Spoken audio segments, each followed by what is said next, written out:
So KG, Yes. You worked at AB InBev for 6 years. Now at the GSB, you're pivoting into women's health. Can you tell us more about that? Definitely. So a big reason why, in the end, I ended up choosing to come to business school, and there was a lot of thoughts that went into that, which I'm happy to talk about, because I did study business undergrad, and I feared it would be a redundant education. Has it been? The first year with the core curriculum, it was. The second year, it has not been. Mm-hmm. But a big reason why, in the end, I decided to come to business school was to help me make the pivot from working at truly one of the largest corporations in the world on some of the biggest brands in the world. Yeah.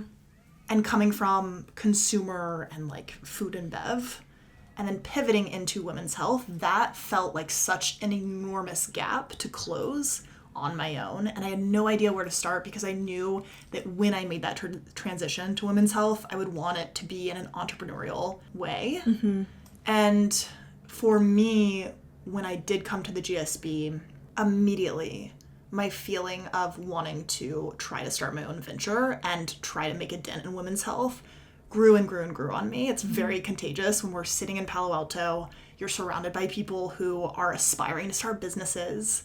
And it just gave me the confidence to say, I think I actually might be able to make a difference here and help a lot of women. Because before I came to the GSB, I very much had this mentality of like, who am I? Somebody who used to help lead Budweiser's marketing. Like, why do I have the right to actually be able to move the needle? And then when I got here, I was like, no, I have so many lived experiences of my own struggles to source reproductive health resources. Every conversation I'm having with my friends, it's like in the zeitgeist of women also struggling. And so I started to formalize it and ultimately had probably 100 customer interviews of saying like, tell me about your experiences. What has been your lived challenge or positive experience trying to understand what's going on in your body? And while the stories of this women were always so unique, the through line was always the same. And it was this sense that my reproductive health feels like a black box. Mm-hmm. And so I started digging in and I was like, okay, well, why is this?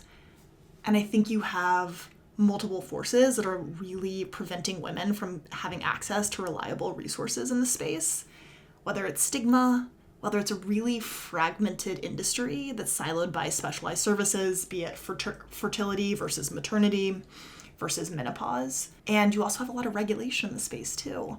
And so I started to take a step back and go, okay, well, if these are the barriers, and if what I'm feeling is shared by a lot of other women, what does the solution look like? And for me, I really, in the last probably 6 months, while being a full-time student here, have started to build Verdant on the side, which is my business that's focused on giving women OB-GYN level resources during the 364 days that they're not at their annual OB-GYN appointment. Because right now, it takes 4 to 5 weeks on average to get an appointment at a gynecologist. And it's amazing when you're there, but like, what are you supposed to do for the other whole part of your life where you're not in front of a doctor? Yeah.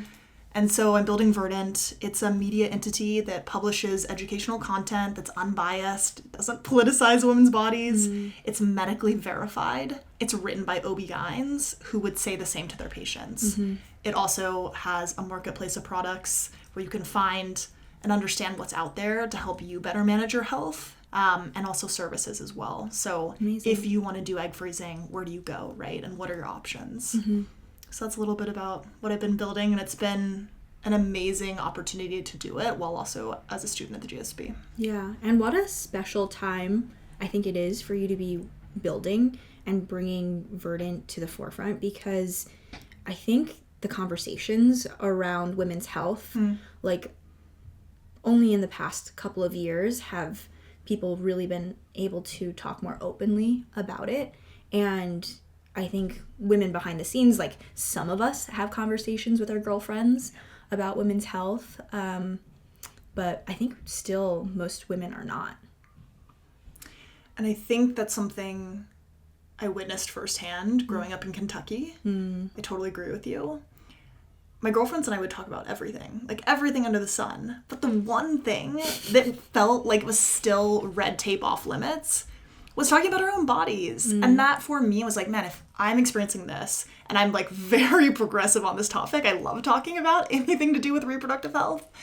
What does that experience look like for so many other women who have questions, who are struggling in whatever regard, and feel like they don't have somebody to talk to? And so for me, if I can move the needle 1%, I'm gonna be helping a lot of women, and that is what really fires me up in the morning. Yeah.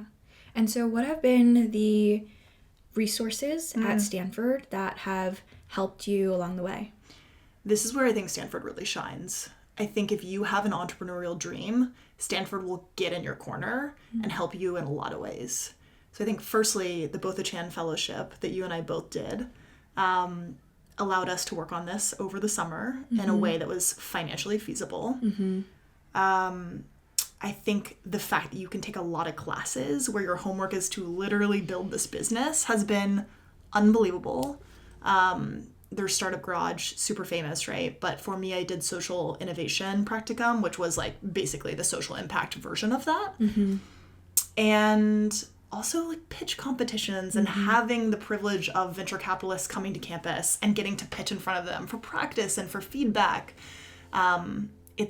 The environment is always buzzing with that entrepreneurial spirit, whether it's my chatting with you, my partner Zach is an entrepreneur, and just like being in that ecosystem and getting to pick people's brains for free it's a gift.